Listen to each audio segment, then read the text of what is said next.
A mountain 3 times the size of Everest. A storm big enough to engulf our entire planet multiple times. And a moon with more volcanoes than the whole planet itself. These are just a few of the wonders of the solar system. I'm Damon Scotting, and this is Astronomical.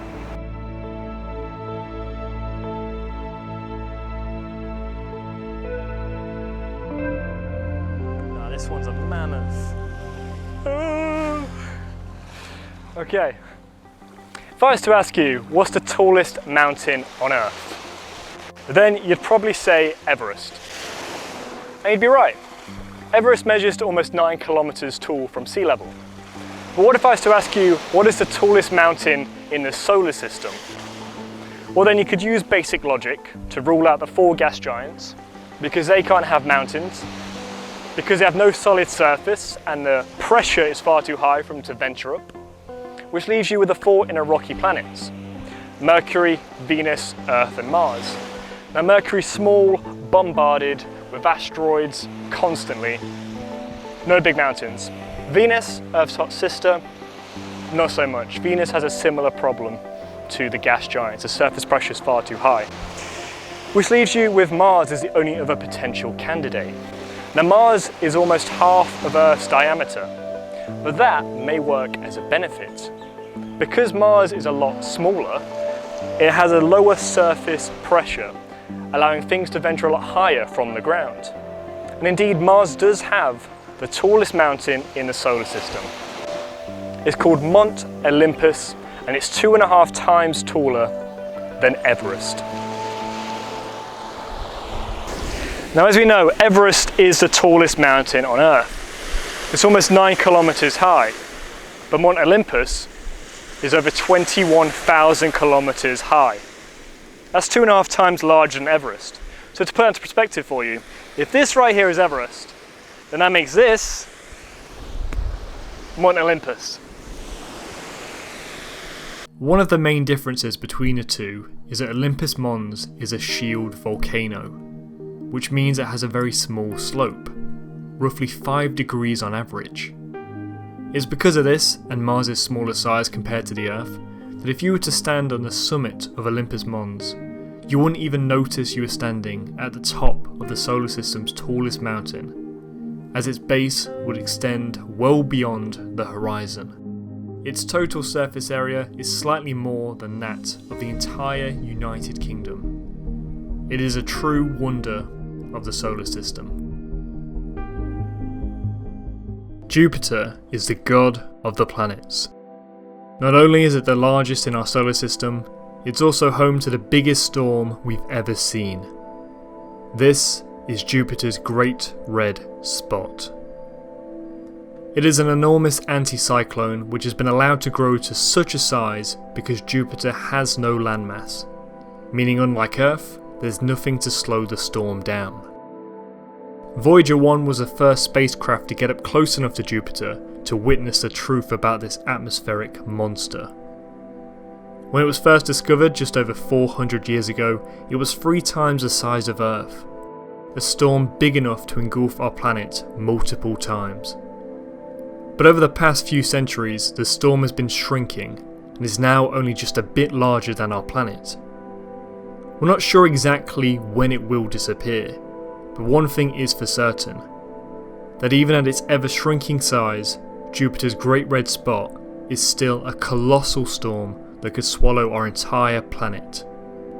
Perhaps it is temporary, but for now, it truly is a wonder of the solar system. So when we talk about the solar system and the planets within it, we split them into 2 categories. The inner rocky planets, Mercury, Venus, Earth and Mars, and then the outer gas giants, Jupiter, Saturn, Uranus and Neptune. Now the inner rocky planets are very close to the Sun. In fact, the furthest one is Mars, and even then at any given point it's still within 2 astronomical units of the Sun. So we'll say that bit of seaweed right there, that's the Sun, not to scale. And then the closest one is Mercury, which is soon followed by Venus. Then we have our planet, planet Earth, And then a bit further out, we have Mars. These are the 4 inner rocky planets. But then Jupiter doesn't come into play until 3 astronomical units later. So Jupiter is all the way out here. So what lies in this great gap? Is there anything at all, or is it like most of space and completely empty? Well, this is where the asteroid belt lies. Now, the asteroid belt is a collection of millions of tiny little pieces of rock, some the size of a particle, others the size of almost 1,000 kilometers. And it stretches all the way around the sun in one complete orbit. Now, if you take all of the asteroids, everything in the asteroid belt itself, and add all its mass up, it still only comes up to half of that of the Earth's moon. The term asteroid comes from the Greek word asteroidus, which means star-like. Even the largest asteroids still can't be resolved through a telescope in the same way a planet can be. Instead, they appear as bright points of light in the sky, like the stars. Within the asteroid belt there are 1.7 million asteroids that are larger than 1 kilometre. But despite there being so many huge rocks, the odds of a collision are less than 1 in a billion. This is because in reality the asteroids are actually really far apart from one another. The asteroid belt is composed of the leftovers from the formation of the solar system when the planets were still coalescing to form the large bodies we know today. There is not enough mass in the entire asteroid belt to form a small terrestrial planet. And even if there were, it still would be very difficult to do so, since Jupiter's gravity prevents the asteroids from forming a much larger body the size of a planet. So the majority of these are tiny. In fact, the biggest object in it is called Ceres. Now, Ceres is a dwarf planet. It's still less than 1,000 kilometers in diameter, which means it's smaller than the moon. Ceres is the most water-rich body in the inner solar system other than the Earth. We still know very little about the asteroid belt. Some theories about the evolution of life base themselves on the idea that it started here on Earth thanks to an impact from an asteroid that contained the ingredients for life. So perhaps there are still wonders waiting to be discovered within the asteroid belt. Now, Jupiter, as well as being the largest planet in our solar system, also has the most amount of moons. In fact, the current total of moons orbiting Jupiter is 72. However, we're going to look at 4 in particular: Jupiter's Galilean Moons. Now, these moons were discovered in the 1600s by Galileo himself. They were seen as 4 bright points of light orbiting around the planet at regular intervals. They're known as Ganymede, Io, Callisto, and Europa. Ganymede is the largest of these moons, and it's also the largest moon in the entire solar system. So big, in fact, it's bigger than the planet Mercury. Ganymede is far larger than our own moon, and in terms of volume, it could fit exactly 12 of the dwarf planet Pluto inside of it. If it wasn't orbiting Jupiter, but instead the Sun at the same distance as any of the inner rocky planets, then it would easily fall under the classification of a planet. Then we have Io. Now, Io is the most volcanic world in our solar system. There are more volcanoes on the surface of Io than there are on the whole of planet Earth. Io is a hellish world. Upon its surface lie countless scars.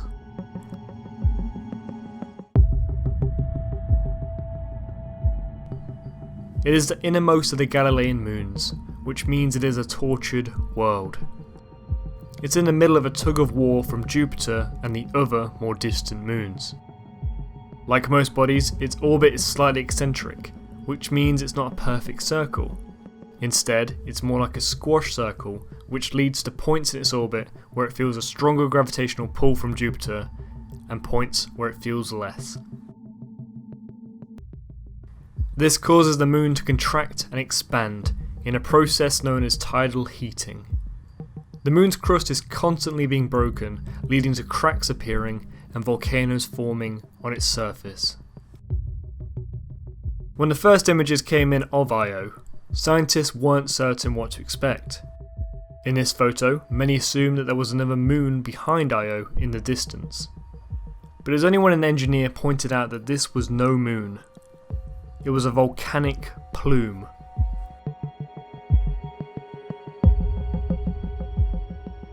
The volcanoes on Io's surface were active. Intense lava flows across the surface of Io.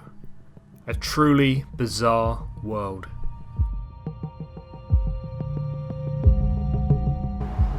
Then we have Europa. Now Europa's surface is frozen, but beneath it lies oceans of liquid. In fact, there's more liquid on the moon Europa than there is on the whole of planet Earth. Europa is classed as one of our best chances of finding life elsewhere in the solar system. It has a frozen surface, but trapped beneath it there are oceans of liquid water, more than on the whole of Earth. Europa has an even more eccentric orbit than Io. The constant stretching and relaxing of the moon causes geysers to erupt from the surface, firing ice particles high up into the atmosphere. And then lastly we have Callisto, the second largest of the Galilean moons, mostly featureless. Callisto is almost the exact same size as the planet Mercury, but it only has 1/3 of the mass. It is the most distant of the Galilean moons, and its heavily cratered surface is one of the oldest landscapes in the solar system. The Galilean moons are each more different than the last. They collectively have a vast number of curiosities that have left scientists very eager to explore these wonders in more detail. Saturn's rings are in their own right a wonder of the solar system. They are made up of billions of fragments of ice and rock, which encircle Saturn with an enormous diameter of 280,000 kilometers, more than twice the planet's diameter. But even more astonishing is their thickness, on average, is just 10 meters. However, the real wonder isn't one of Saturn's rings. It's what lies buried in Saturn's most outer ring. In recent decades, discoveries about this wonder have made it the most intriguing world in the entire solar system. This is Enceladus. Enceladus is a fresh moon. It is only 500 kilometers in diameter, but is the most reflective body in our solar system, reflecting 90% of the light. Beneath the surface of ice lies oceans of liquid.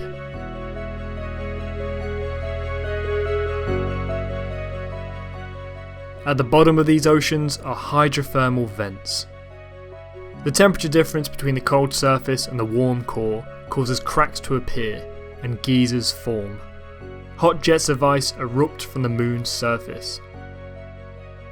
Now on Earth we also have geysers, but here they only erupt to heights of 20 meters.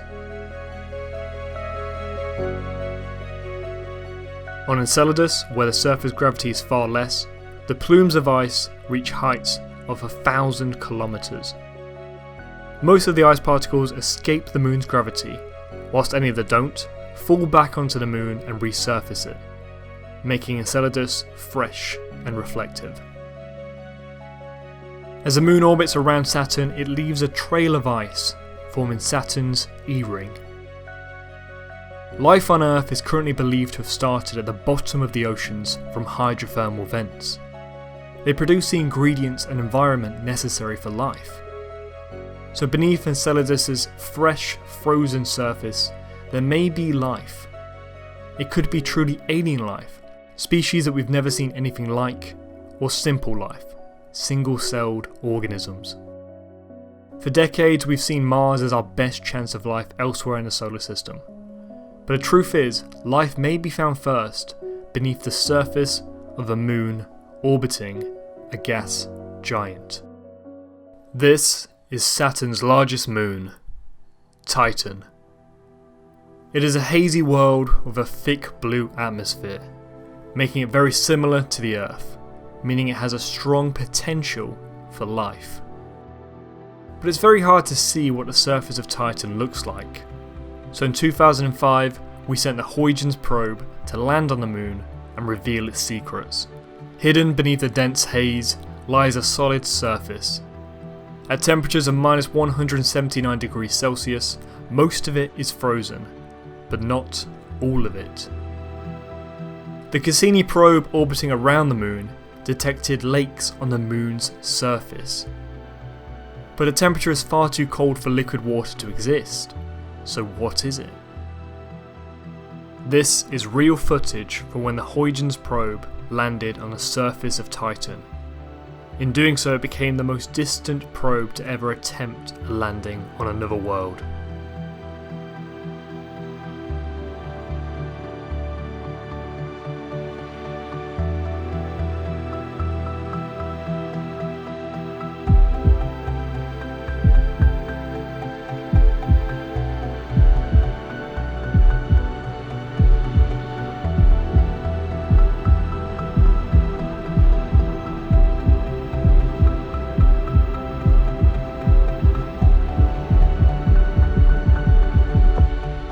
Once the Huygens probe reached the surface, it saw rocks that had been eroded in the same way rocks here on Earth are by bodies of water. The lakes on Titan are filled with liquid methane. There is potential for life to exist within the lakes of liquid methane on Titan, in the same way that organisms here on Earth live in water. It is possible that as the sun swells in its later stages of life, and it begins to heat the rest of the solar system, temperatures on Titan could reach levels that would allow liquid water to exist on its surface. The period in which this may happen could be several 100 million years, meaning there is plenty of time for life to form. Maybe, if we can manipulate the atmosphere to make it similar enough to here on Earth, it could become a potential second home once our planet is no longer habitable. This is the most distant man-made object ever. The Voyager 1 spacecraft was launched September 1977, just 16 days after its twin, Voyager 2. Their goal was to take advantage of a rare planetary alignment between the gas giants. Voyager 2 would take a slightly different trajectory in order to visit all four of the gas giants, whereas Voyager 1 was only heading for Jupiter and Saturn before the next part of its mission began. They each carried one of mankind's greatest ever collections. This is the Golden Record. On it are a number of images, songs and other sounds from here on Earth.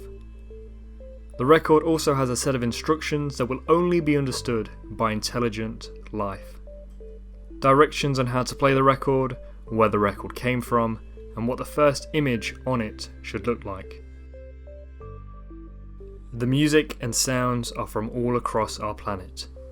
It features greetings from the people of Earth in 55 different languages. Hola y saludos a todos. Tanti auguri e saluti. 我多孙的小木。有空请到这儿来玩。 Здравствуйте, приветствую вас. Bonjour tout le monde. Konnichiwa. Hello from the children of planet Earth. Voyager gave us images of the planets that we could never have achieved here on Earth.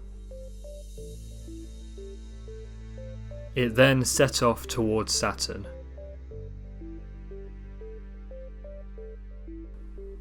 Imaging the planet, its rings, and several of its moons, including the blue atmosphere of the hazy giant, Titan.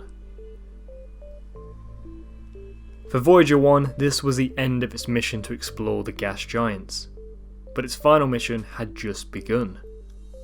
After gaining speed from its orbit around Saturn, it set off into the very edge of the solar system, heading where no probe had ever been before. But before it begins shutting each of its systems down one by one, Voyager was instructed to do one last task: to turn back towards the solar system and take a final image. It produced arguably one of the most powerful photos in the history of mankind. This is the pale blue dot. It may look insignificant, but this faint, fragile point of light is our home. On it is every single human being to ever live. The entirety of our delicate species have all coexisted for only a few cosmic seconds on this pale blue dot. We may be alone in the universe. There may not be any other worlds out there that are capable of supporting life quite like our own, making this speck of dust, suspended in a sunbeam, the most precious thing in our universe. These spacecraft have only pure intentions, to inform others of our desire to explore in our quest for knowledge. Voyager won't find intelligent life. It will need to be found by intelligent life. As it leaves our solar system and sets off into interstellar space, it is alone, adrift in the vast cosmic sea, carrying the hopes and dreams of our entire civilization. By 2025, Voyager will have run out of power. But the record on board will likely last 10 billion years. It will outlive our entire solar system. So if we don't manage to make it off our planet, if our civilization doesn't colonize another world, and we are doomed to die in our solar system and never visit other stars, then at least we have this. At least we have evidence of what we once were. There's a popular theory that the reason we haven't seen other alien civilizations is because civilizations themselves don't exist long enough to interact with one another. And if that's the case and we are doomed to destroy ourselves, then there's still hope. There's still hope that one day an alien civilization will come across Voyager and they'll see all the records of what we once were. And for me, that is why Voyager was the wonder of our solar system. I'm Damon Scotting, and this was Astronomical. As the Secretary General of the United Nations, an organization of 147 member states who represent almost all of the human inhabitants of the planet Earth, I send greetings on behalf of the people of our planet. Hello from the children of planet Earth.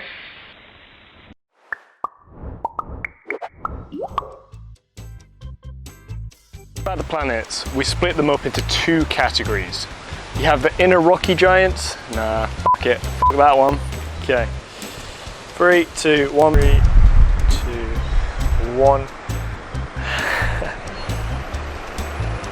1. Mountains. Times bigger than Everest. A storm big enough to engulf our world multiple times. And a moon with more volcanoes than the whole of Earth. These are just a few of the Ninus.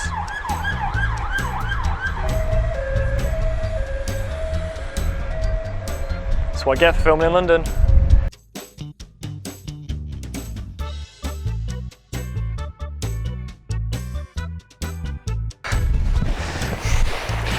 Now, on Mars,